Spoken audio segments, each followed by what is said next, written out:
मगर मुसलमानों को कहा गया डेली 5 वक्त की नमाज पढ़नी है और वीकली जुमा की नमाज पढ़नी है, ईयरली ईद और बकरीद की नमाज पढ़नी है। तो डेली नमाज भी हम पर फर्ज है, वीकली नमाज जुमा भी हम पर फर्ज है और ईयरली यानी सालाना नमाज ईद बकरीद की हम पर वाजिब है। मतलब ये निकला हमारे यहाँ सिस्टम है, डेली का सिस्टम, वीकली का सिस्टम, ईयरली का सिस्टम, उनके यहाँ कोई सिस्टम नहीं है। एक गैर मुस्लिम हिंदू औरत वो कहती हैं कि मैं आई हैव बीन ओवर, मैं बहुत मुतहय्यर हूं जब मैं मस्जिदों का सिस्टम में देखती हूं। एक गैर मुस्लिम हिंदू औरत 2-4 लुच्चे लफंगे इस्लाम के खिलाफ बोलते हैं तो उसको ज्यादा हाईलाइट करने की जरूरत नहीं है। कोई पागल अगर हमको गाली देता है तो हम उस पागल के पीछे अगर पड़ गए तो उससे बड़ा महापागल मैं हो जाऊंगा। पागलों की बात अनसुनी की जाती है, पागलों की बात अनदेखी की जाती है, यानी पागल से उलझा नहीं जाता है, पागल से पागल की बात का जवाब नहीं दिया जाता है। इसलिए वह लोग पागल है जो मेरे पैगंबर के खिलाफ बोलते हैं, इस्लाम के खिलाफ बोलते हैं। वो नहीं जानते कि इस्लाम एक आफाकी मजहब है, इन यूनिवर्सल मजहब है, दुनिया में हमेशा रहने वाला मजहब है और हर मज़ाहिब पे गालिब आने वाला मजहब है। जो लोग कहते हैं 50,000 साल पहले मेरा मजहब आया है, उनके मानने वाले एक महदूद खित्ते में सीमित है। मगर ये इस्लाम जिसकी तारीख 150 साल, 1,500 साल, 1500 साल की है, मगर आपको मालूम है यह 1500 साल मुख्तसर सी तारीख रखने वाला इस्लाम किस कदर सारी दुनिया पे हावी है। अमेरिका और चाइना, जापान में जब जुमा के दिन मुसलमान सर पे टोपी लगाकर नमाज जुमा पढ़ने मस्जिदों इस्लामिक सेंटर की तरफ जाते हैं, क्योंकि उनके यहाँ कोई सिस्टम नहीं है कि वीकली ये इबादत करनी है, डेली ये इबादत करनी है, मंथली ये इबादत करनी है, ईयरली ये इबादत करनी है। जब हर जुमा के दिन मुसलमान सर पे टोपी लगाकर इस्लामिक सेंटर मस्जिदों की तरफ जाते हैं तो मुल्क है यहूदियों का, मुल्क है नसरानियों का, मगर हमारी इज्तिमाइयत, हमारी यूनिटी को देखकर वो दंग रह जाते हैं कि यहूदियों के मुल्क में ये मुस्तफा का गुलाम कहां से आ गया, नसरानियों के मुल्क में इनका ये उनको उनके गुलाम कहां से आ गए। लगता है कि सर पे टोपियां, हर तरफ मस्जिदें, लगता है ये मुल्क किसी दूसरों का नहीं, ये मुल्क तो मुसलमानों का है, मुस्तफा के गुलामों का है, ये तो कलमा पढ़ने वालों का है। पूरी दुनिया में ये इस्लामी छाप, इस्लामी शनाख्त, इस्लामी आइडेंटिटी अगर हमारी सारी बहन बेटियां अगर वो निकाब पहने तो हर बाजार में जो ये जाती है, हर बाजार निकाब पोश खवातीन से भर जाए। अगर हर मुसलमान चेहरे पे दाढ़ी रखे और हर आदमी नमाजी बन जाए, ऐसा लगेगा कि हिंदुस्तान नमाजियों का मुल्क है, हिंदुस्तान दाढ़ी रखने वालों का मुल्क है, ऐसा लगेगा हिंदुस्तान निकाब पोश खवातीन का मुल्क है। ये अपनी पहचान बना के रखें, उससे उसको इज्जत भी मिलेगी, इसकी हैबत भी कायम होगी, यहाँ वकार से रहेंगे और मरे तो गुलाम मुस्तफा बनकर मुस्तफा की जन्नत में पहुंच जाए। अपनी पहचान अगर कमा देंगे तो दूसरों के पांव का फुटबॉल बन जाएंगे। एक गैर मुस्लिम खातून कहती है I have been struck over again and again to see this indivisible unity of Islam. वो कहती है when the azaan is sounded the worshippers are gathered the peasant and the king stand side by side together the best embodiment of democracy can be seen 5 times a day in the mass। जरा गौर से सुनिएगा वह हिंदू पढ़ी लिखी खातून क्या कहती है, बहुत मशहूर औरत है डॉक्टर सरोजनी नायडू। हमने ग्रेजुएशन करते हुए उनकी किताब मैंने कॉलेज में पढ़ी है। इतनी जबरदस्त राइटर और जबरदस्त पॉलिटिशियन कि आप दंग रह जाएं। वह एक गैर मुस्लिम हिंदू औरत वो क्या कहती है, या इन जैसे 1 लाख पागलों पे भारी है वो। ये पागल रास्ता चलते बकते रहे नमाज के खिलाफ, इस्लाम के खिलाफ, ये पागल है। हमारे पास उन पागलों का कोई जवाब नहीं है। उन 1 लाख लोगों के लिए एक जवाब सरोजनी नायडू का एक जुमला है। वो कह रही है कि the best when the azaan is sounded the worshippers are gathered the peasant and the king stand side by side together the best embodiment of democracy can be seen 5 times a day in the mass। वो गैर मुस्लिम खातून कहती है जमहूरियत कहां है, प्रजातंत्र कहां है, अगर है तो नमाजों को देखो, मस्जिद में नमाज़े पंजगाना का सिस्टम देख ले। ये जमहूरियत का शानदार नमूना यहां से दुनिया वालों को मिलता है। अजान होती है, नमाजी जमा होते हैं, the peasant and the king यानी बादशाह और किसान, मालदा बादशाह और मजदूर, ये दोनों एक सफ में जब खड़े होते हैं तो कहते हैं जमहूरियत का शानदार प्रदर्शन 5 वक्त मुसलमानों की मस्जिदों में हो जाता है। The best embodiment of democracy can be seen 5 times a day in the mosque. वो आगे बढ़ के कह रही हैं कि you find in London an Indian, an Algerian and a Turk. India is the motherland of one, Turkey is the motherland of another. वो कहती हैं कि आप लंदन में जाके देखें, ये 50 साल पहले की बात है। वो कहती हैं लंदन जाके देखें, एक बंदा इंडिया से गया, एक तुर्की से आया, एक अल्जीरिया से गया, मुल्क अलग, जबान अलग, काम अलग, लेकिन जब नमाज़े ज़ोहर असर मगरिब का टाइम हो जाता है, उस नमाज के टाइम में या इंडियन या अल्जीरियन और या तुर्की के लोग एक सफ में जब खड़े हो जाते हैं, वो कहती it makes man instinctively A brother. ये नमाज का सिस्टम तमाम बिखरे हुए इंसानों को एक खानदान का फर्द बना देता है। ऐसा लगता है कि ज़बान के इख्तलाफ की सारी दीवारें टूट गई, मुल्क के इख्तलाफ की सारी दीवारें टूट गई, आदम की औलाद आपस में भाई भाई बन गई है। यह सिस्टम इस्लाम देता है, यह सिस्टम नमाज देता है। अगर आप अपनी मस्जिद की नमाज अब मस्जिद में अगर आप खान पठान अंसारी नदाफ करने लगे, इंतहाई शर्मनाक बात है। अगर आप अपनी मस्जिद में अमीर और गरीब का कार्ड खेलने लगे, इंतहाई शर्मनाक बात है। अगर आप अपनी मस्जिद में अमीरी और गरीबी का कार्ड खेलें कि मैं जमींदार हूं यहां बैठूंगा, ये मजदूर है ये मस्जिद से बाहर बैठेगा, इंतहाई जिल्लत आमेज ख्याल है। जिस मस्जिद में जो सबसे पहले जाके बैठ जाए, चाहे अदना दर्जे का गरीब भिखारी क्यों ना हो, कोई अरबपति भी उसको उठा नहीं सकता है जब तक कि वो अपनी मर्जी से वह जगह छोड़ के न चला जाए। यह मस्जिद में है जहां सारा फर्क मिटा दिया जाता है। हम लोग इख्तलाफ में पड़ गए, हम लोग इंतशार में पड़ गए, इसलिए दुनिया की निगाहों से हम गिर गए। वरना यह लोग हमारी इज्जतों को देखकर दिल खोल के रख दिया कि पूरी दुनिया में यूनिवर्सल मजहब, पूरी दुनिया में इंटरनेशनल मजहब, पूरी दुनिया में तहजीब तमद्दुन ऑर्गेनाइजेशन सिखाने वाला मजहब वो मजहब इस्लाम है। अब जरा एक बात मैं बोलूं, फिर उसके बाद वापस मैं अपनी माँ बहन बेटियों को एक हदीस सुनाता हूं, उसके बाद फिर मैं आपकी तरफ लौट के आता हूं। आपकी जिम्मेदारी बहुत बड़ी है। आपको फार्मर बनना है, आपको पीसेंट बनना है, आपको किंग बनना है, आपको इमाम बनना है, आपको फकीह बनना है, आपको काश्तकार बनना है, आपको बिजनेसमैन बनना है, आपको कैपिटलिस्ट बनना है। इनको ज्यादा कुछ नहीं बनना है। इनकी जिम्मेदारियां महदूद है। इनका कपड़ा हमारे जिम्मे, इनका खाना हमारे जिम्मे, इनका घर हमारे जिम्मे। इनका काम सिर्फ इतना है, वह करना फी बयूतिकुन्ना वला तबर्रजना तबर्रुजल जाहिलिया। इनका काम है कि औरतें अपने घरों में ठहरी रहें, या घर को रश के जन्नत बना दे।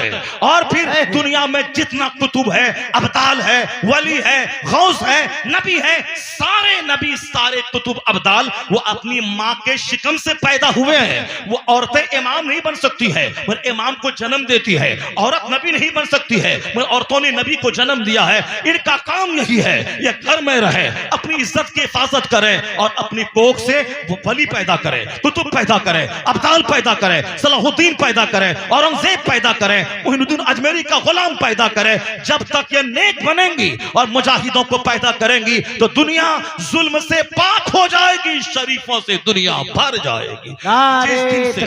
जिस दिन से इन्होंने अपनी जिम्मेदारी को छोड़ दिया, ये भी हमारी ही तरह मारे मारे फिरने लगी, ये हमारी ही तरह आवारा रहने लगी, ये हमारी ही तरह वो साफ जींस और टी शर्ट पहनने लगी, ये हमारी ही तरह 10 मर्दों को दावत ज़िना देने लगी, ये हमारी ही तरह ताक झाक करने लगी।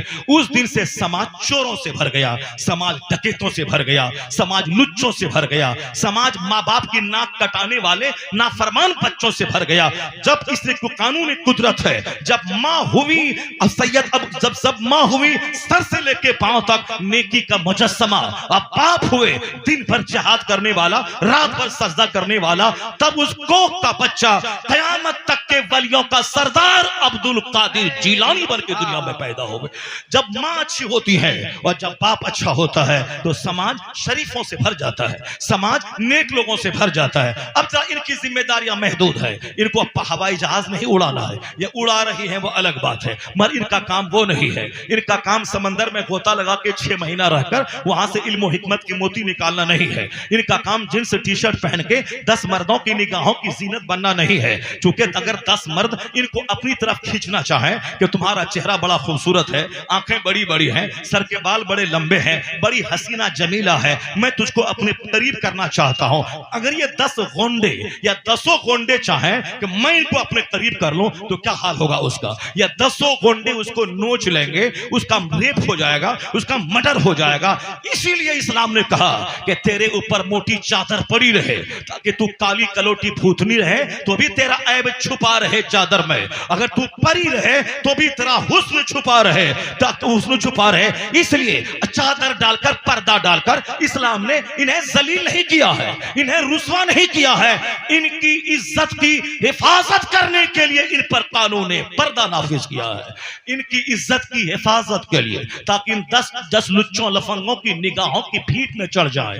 क्योंकि चेहरा देखने के बाद ही बंदा जब उस तरफ माइल होता है तब उसको अपनी तरफ निचोड़ना चाहता है। जैसे कलकत्ता के आरजीकर मेडिकल कॉलेज में खूबसूरत लड़की, डॉक्टर बनने वाली लड़की, वह बिहार के देहात का कोई लफंगा जाके उससे रेप और मर्डर नहीं किया था, बल्कि उसी कॉलेज का आदमी उसके रेप भी करता है, उसको बेदर्दी के साथ मार भी देता है। पता ये चला, चाहे डीएम रहे कि इंजीनियर रहे, डॉक्टर रहे कि प्रिंसिपल रहे, नफ्स तो सबके पास है। अगर नफ्स बेलगाम हो गया, वो नहीं देखेगा कि फिजिक्स में क्या है, केमिस्ट्री में क्या है, मोरालिटी क्या कहती है, और फिजिक्स केमिस्ट्री में है ही कहां कि हराम है, ये हलाल है। तो 2 टका कमाने का इल्म देता है, ये हराम है, ये हलाल है। ये तो अखलाकियात की किताबों से इल्म मिलता है, हदीस कुरान से मिलता है। इसलिए फिजिक्स पढ़ने वाला अगर रेप करे और मर्डर करे, कोई ताज्जुब की बात नहीं है, क्योंकि वो पढ़ा ही कहां है कि औरतों की आबरू की हिफाजत करने के लिए कानून पर्दा इस्लाम नाफिज किया है। इसलिए एक कौम मुस्लिम ये शमे महफिल नहीं है, ये खातून खाना बन के रहे,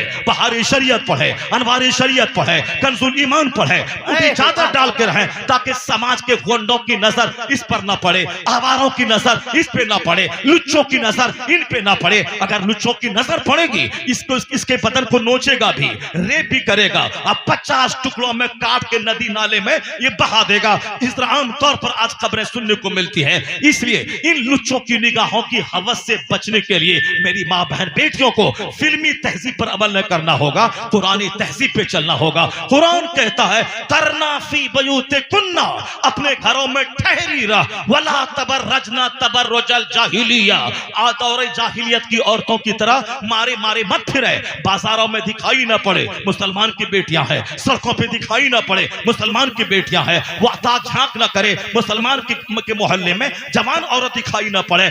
अगर ये पढ़ना लिखना है, घर से बाहर जाना है, इनकी दरसगाहें अलग हो, तालीम गाहें अलग हो, इनका पढ़ाने वाला 18 साल का जवान ना हो, वरना तो साहब दूसरी जगहों पे टीचर और शिष्य का संबंध इतना खतरनाक हो रहा है कि दूसरे लुच्चे लफंगे अपनी जगह टीचर ही अपनी शिष्या को हवस का शिकार बना लेते हैं। इसलिए कहा गया है ये पर्दे में रहे, अमन में रहेंगी, घर में रहे, घर काबिले रश्क बनेगा। और फिर ये कोशिश करे इनका अखलाक इतना ऊंचा हो, इनका इल्म इतना ऊंचा हो, इनका तकवा इतना ऊंचा हो, ये घर में रहे, मर्द बाहर कमाए और ये कुतुब अब्दाल जन्म दे।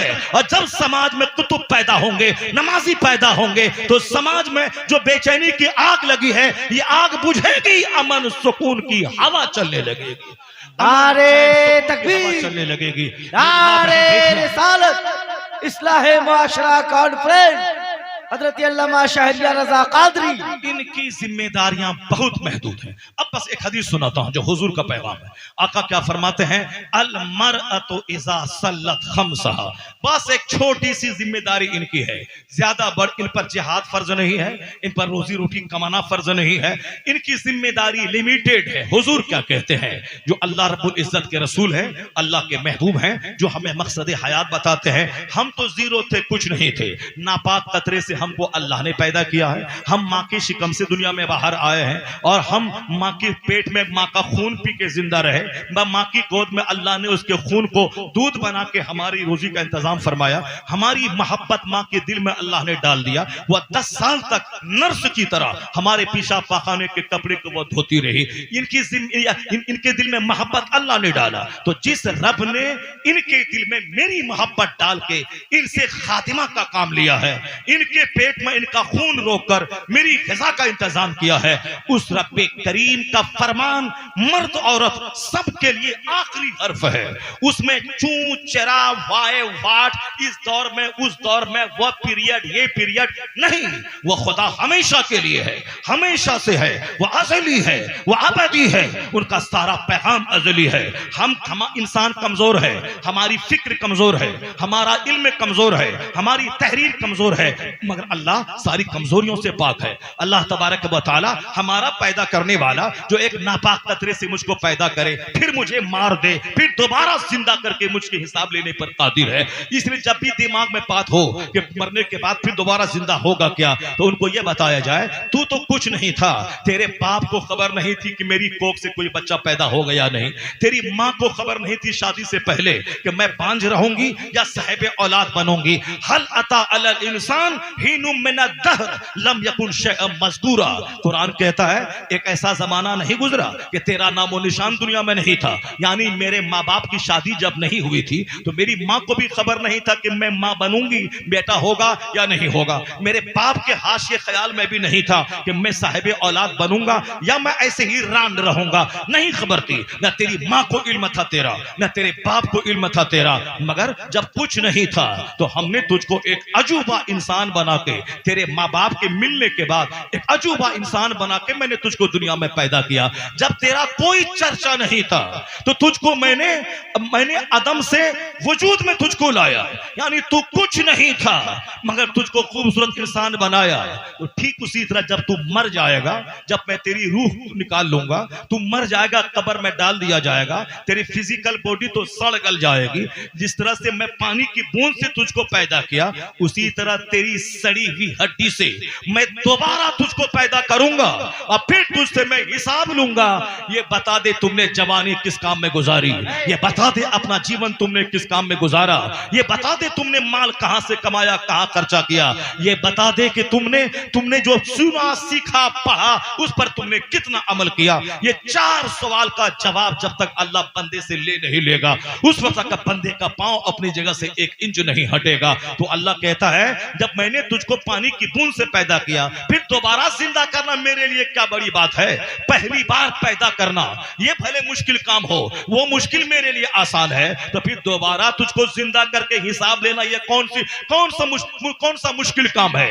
इसलिए अगर दिमाग में किसी के भ्रष्ट ख्याल आता हो कि मरने के बाद बंदा सड़ जाता है, गल जाता है, कोई हिसाब किताब नहीं लिया जाता है, ये उसका ख्याल खाम है, वो नहीं जानता है। कुरान की सबसे बड़ी सूरत सूरह बकरा है, उस सूरह बकरा में इसी मैटर को वसाहत के साथ बयान किया गया है। बकरा के माने गाय, अंग्रेजी में कहते हैं द काउ, यानी अरबी में बकरा है। उसका नाम भी इसी पैराग्राफ पे हुआ है। उसमें ये मरने के बाद हिसाब किताब दोबारा जिंदा होने के इस फलसफे को वसाहत के साथ बयान किया गया है। उसी सूरह बकरा में एक वाकया है, जनाब इब्राहिम अलैहिस्सलाम ने कहा था, ए अल्लाह कैफा तुहिल मौता, कैसे तुम मुर्दा को जिंदा करेगा।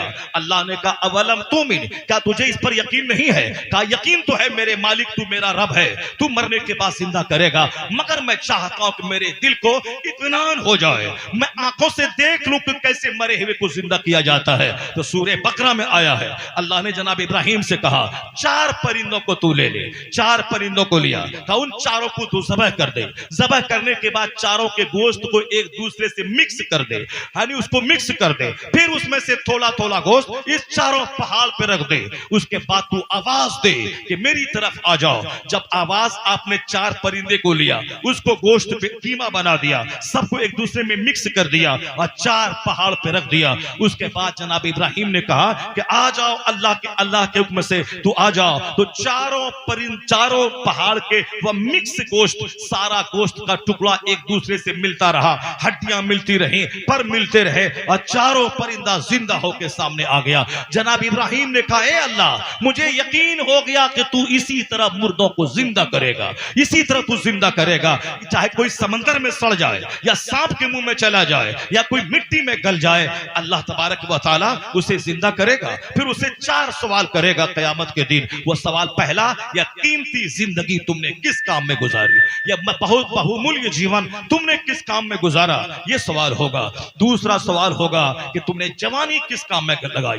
बचपन में तो गैर मुकल्लफ रहे, बुढ़ापे में तो 1 दर्जन बीमारियां सर पे रही, कभी दांत में, कभी आंख में, कभी टखने में दर्द रहा। ये जवानी का जो क्रीम पीरियड है, उस क्रीम पीरियड को तुमने किस काम में लगाया। खाते खाते, सोते सोते, घूमते घूमते, दूसरों का चेहरा देखते, इंजॉय करते, किस काम में। ये जवानी ही है जो क्रीम पीरियड है इबादत के लिए, दुनिया में मेहनत से कमाने के लिए। कहा गया है कि 70 बूढ़ा मिलके अगर तौबा करे कि अब मैं गुनाह नहीं करूंगा, अब मैं नेक बनूंगा, तो अल्लाह उतना खुश नहीं होता जितना एक जवान की तौबा से अल्लाह खुश होता है। क्योंकि बूढ़ा आदमी की तो कमर झुक गई, उसकी रगें टेढ़ी हो गई, उनकी ख्वाहिशात मर गई, इसलिए अब वह बूढ़ा तौबा न करे तो क्या करे।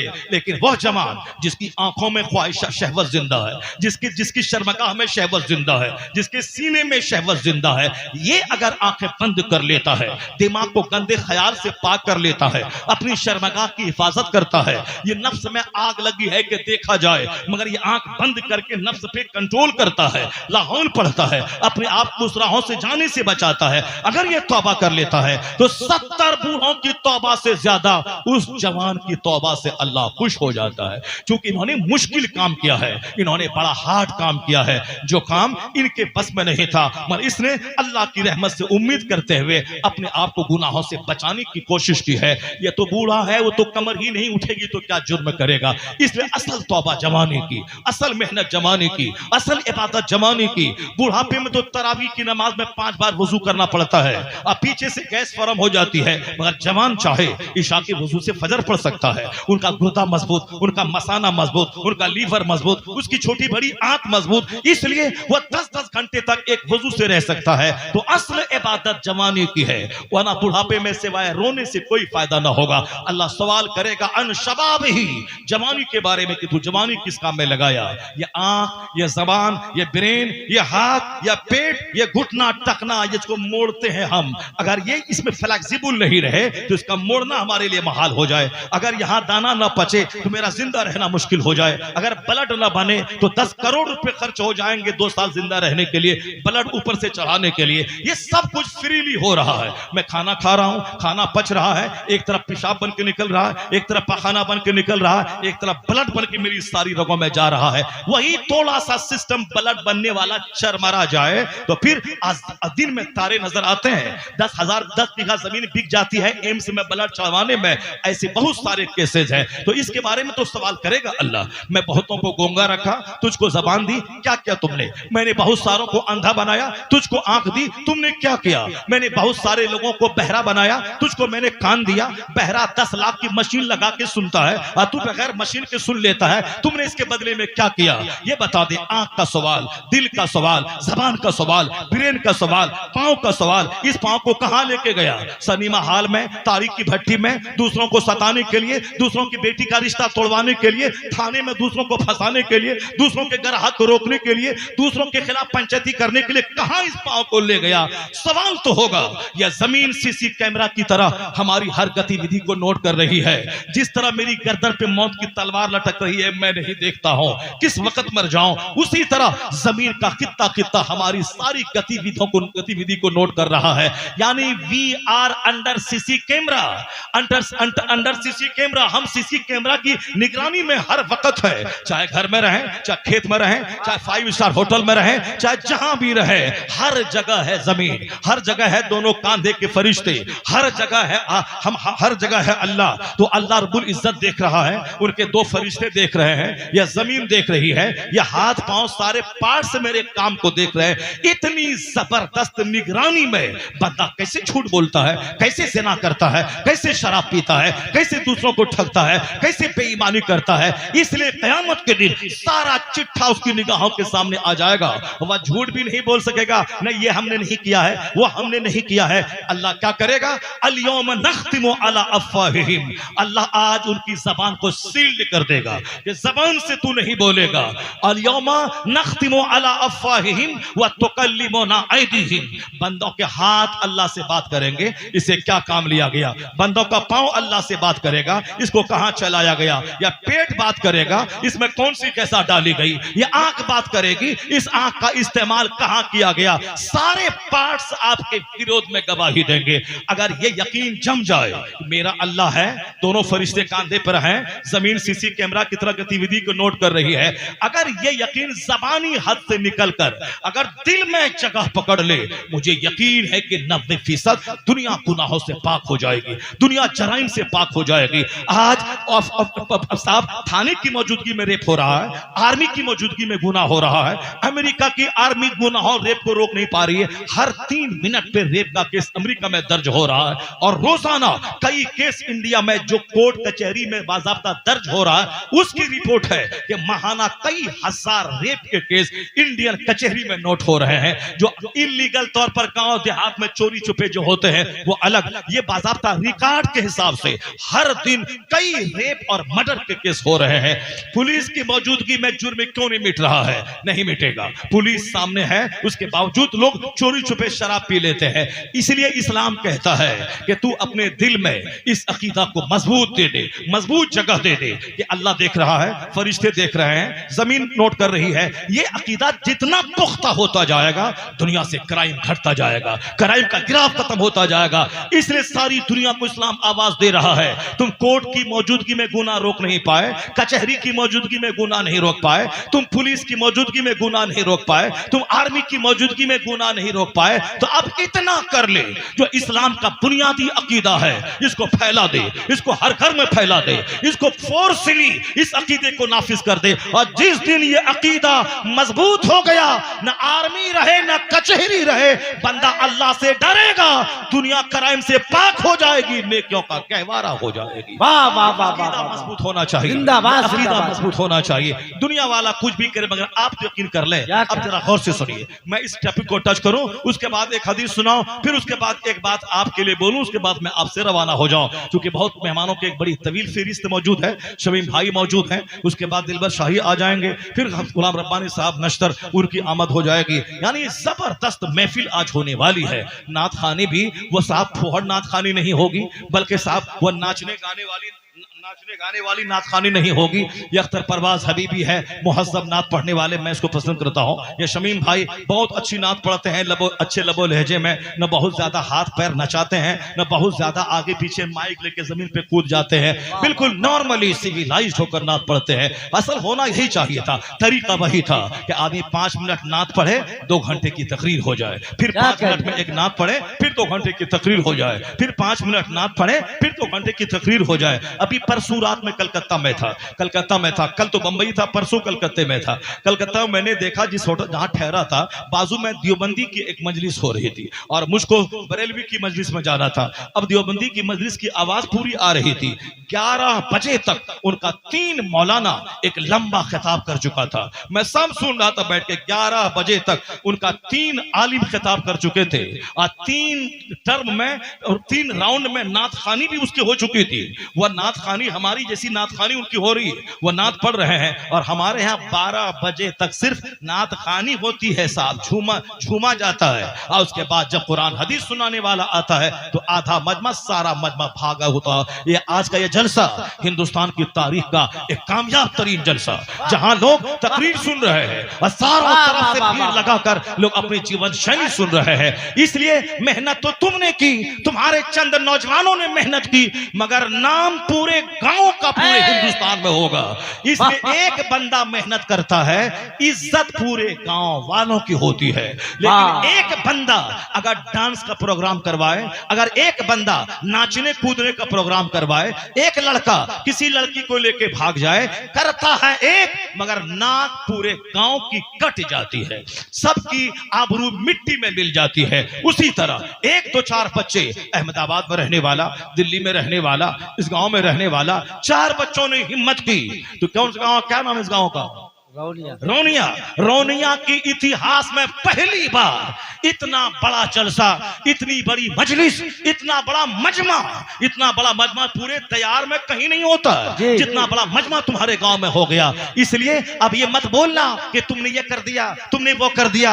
उसका हाथ चूम लेना कि मेहनत तुमने की और शान पूरे गांव में तुमने बढ़ा दिया है। नारे तकबीर, नारे रिसालत, मसलके आला हजरत, इस्लाहे मुआशरा कॉन्फ्रेंस, अराकीन कमेटी है मेरे भाई जिंदाबाद। सारी नसीहतों की जड़ यही है कि अल्लाह का डर दिल में पैदा हो जाए। मरने के बाद मुझको हिसाब किताब देना है, इस बात को हमेशा दिमाग में गिरह बांध लें। सूरे बकरा का एक पैराग्राफ में बयान करता हूं, उसके बाद फिर मैं एक हदीस पढ़ता हूं, उसके बाद आपके लिए एक हदीस पढ़ता हूं, फिर मैं ज्यादा लंबी तकरीर आज नहीं करूंगा। 2 घंटे 2.5 घंटे की तकरीर मैं आज नहीं करने वाला हूं। बस ये कहानी कुरान पाक का एक चैप्टर में खोल देता हूं, उसके बाद एक हदीस माँ बहन बेटी के लिए मैं सुना देता हूं, उसके बाद एक हदीस आपके लिए सुना देता हूं, या 3 बात, उसके बाद मेरी तकरीर खत्म। एक बार जोर से बोले सुभान अल्लाह, हाथ उठा के बोले ला इलाहा इल्लल्लाह।